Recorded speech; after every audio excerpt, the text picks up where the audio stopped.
కర్మలు అనేటివి ఎవరిని వదిలిపెట్టవు. ఇది 100%. నువ్వు ఏదైతే కర్మ ఇప్పుడు ఈ జన్మలో నువ్వు ఏదైతే కర్మలు చేస్తున్నావో అది నెక్స్ట్ జన్మకు ఖచ్చితంగా క్యారీ ఫార్వర్డ్ అవుతాయి. ఇది గట్టిగా గుర్తుపెట్టుకోండి. దానికి ఒక్క ఉదాహరణ చెప్తాను మీకు.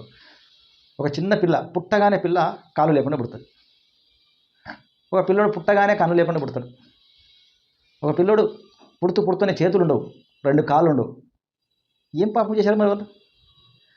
పుట్టగానే ఏం పాపం చేశారు? వాళ్ళు ఏం చేయలేరు కదా, ఏ పాపం చేయలేరు. మరి ఎందుకు అట్లా పుట్టారు వాళ్ళు? ఒకసారి ఆలోచించండి. పుట్టిన పిల్ల అయితే ఏం పాపం చేయదు కదా. పుట్టడమే ఏమైనా పాపం చేసి పుడుతుందా? లేదు కదా. మరి అలా జన్మ అట్లెట్లు వచ్చింది? ఆ టైప్ ఆఫ్ జన్మ ఎందుకు వచ్చింది? ఒక్కసారి ఆలోచించండి. అది సంచిత కర్మల నుంచి వచ్చింది. సంచిత కర్మల నుంచి ఆ జన్మ వచ్చింది. ఈ సంచిత కర్మ ఏంటి? మన కర్మలు, సంచిత కర్మలు, ప్రారబ్ధ కర్మలు, ఆగామి కర్మ